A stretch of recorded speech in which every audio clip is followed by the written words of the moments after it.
Hello viewers, அனைவருக்கும் வணக்கம். Welcome to Gomathi's. தெரிஞ்சுக்கலாம் வாங்க. இன்றைக்கி நம்ம ஒரு ஸ்பெஷல் ஸ்வீட் காஜு கத்லி முந்திரி பருப்பு பொடி பண்ணிவிட்டு நம்ம ஒரு பர்ஃபி கேக் பண்ணுவோம். வாங்க வீடியோக்குள்ளே போகலாம். ரொம்ப அருமையாக இருக்கும் வீட்டில் பண்ணுறதுனால. ஒரு கப்பு, எந்த கப்பு வேணால் அளவு வச்சுக்கோங்க. அதில் ஒரு கப்பு ஃபுல்லாக முந்திரி பருப்பு. இதை ஒரு மிக்ஸி ஜாரில் போட்டுன்றலாம். ஃபைன் பவுடராக அரைச்சி கொண்டு வந்துடலாம். ஒரு மாதிரி நரன்னு தான் இருக்கும் அரைச்சி கொண்டு வரும்போது. ஆனால் எல்லாமே நல்லா அரைப்பட்டிருக்கும். காமிக்கிறேன் பாருங்கள். ஸோ நல்லா அரைஞ்சிருக்கு. அட் த சேம் டைம் கொஞ்சம் புருன்னு இருக்கும். இதோட டெக்ஸ்சர் அந்த மாதிரி தான். ஸோ இது எப்படி இருக்கட்டும். அதே கப்பில் ஒரு கப்பு சுகர் எடுத்துக்கலாம்.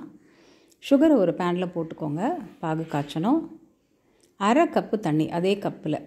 இதே அளவுகள் கரெக்டாக போட்டிங்கனாக்கா பர்ஃபெக்டாக பிகினர்ஸ் கூட சூப்பராக பண்ணலாம். இப்போது சர்க்கரை நல்லா கரைச்சி விடுங்க. அடுப்பு பற்ற வச்சுட்டே நீங்கள் சர்க்கரையை கரைச்சி விடுங்க. இது கரைஞ்சி நல்லா கொதிக்க ஆரம்பிக்கணும்.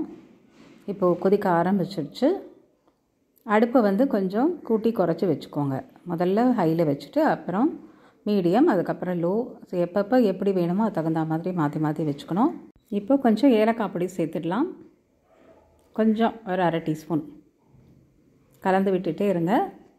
இப்போ கொஞ்சம் திக்காக எடுத்து நம்ம ஒரு தட்டுலேயோ கிண்ணத்துலேயோ ஒரு ட்ராப் அந்த சிரப்பு விட்டுண்டு கையால் தொட்டு பாருங்கள். சிங்கிள் ஸ்ட்ரிங் கன்சிஸ்டன்சி வரணும். அதாவது ஒரு கம்பி பதம் இந்த மாதிரி வந்தால் போகும். இந்த பிசுபிசுப்பு பதத்துக்கு பிறகு இந்த சிங்கிள் ஸ்ட்ரிங் வரும். அவ்வளோதான்.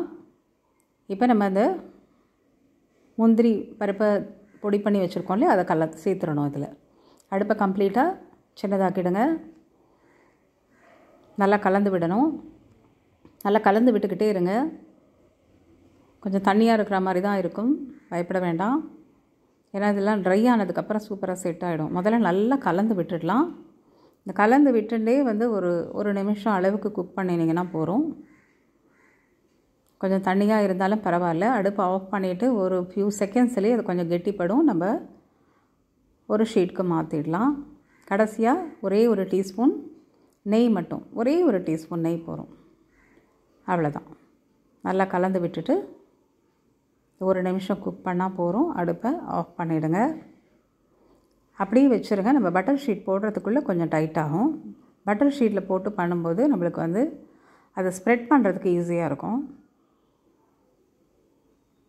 இதெல்லாம் நல்லா எடுத்து விட்டுடுங்க. இப்போ பார்த்தீங்களா, அடுப்பில் நம்ம பாத்திரத்தில் இருந்ததை விட கொஞ்சம் டைட் ஆகிடும். நேரம் ஆக டைட் ஆகிடும். அதனால் ஒன்றும் பயப்பட வேண்டாம், சூப்பராக செட் ஆகிடும்.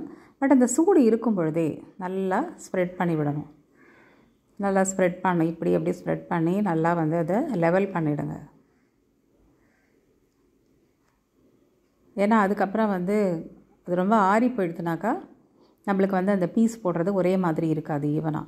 ஸோ அந்த மாதிரி பண்ணிக்கிட்டே இருங்க. ஏன்னா சூடு ஆற கொஞ்சம் நேரம் ஆகும். இதில் அந்த பட்டர் ஷீட்டை நான் கொஞ்சம் நீளமாக போட்டிருக்கேன். ஏன்னா அது மேலே நம்ம சப்பாத்தி கட்டையை வச்சு நல்லா தேய்ச்சி விட்டுடலாம். ஸோ நல்லா ஈவனாக அழகாக இருக்கும். தட்டுலேருந்து எடுத்து நான் கீழே வச்சுட்டேன் ஷீட்டை.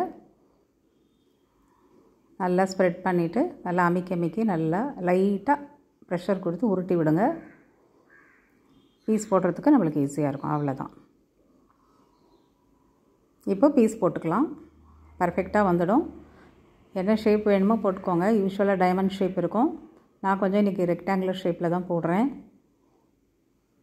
வீட்டில் பண்ணுறதுனால நம்மளுக்கு பாருங்கள், அந்த திக்னஸும் கொஞ்சம் நல்லா ஜாஸ்தியாக தான் இருக்கும். அண்ட் அந்த டெக்ஸ்சர் அண்ட் அந்த எல்லாமே சூப்பராக இருக்கும். பர்ஃபெக்ஷன் ரொம்பவே நல்லாயிருக்கும். இதே மாதிரி ட்ரை பண்ணும்போது கண்டிப்பாக சூப்பராக வரும். ஒன்று நம்ம எடுத்து பார்க்கலாம்.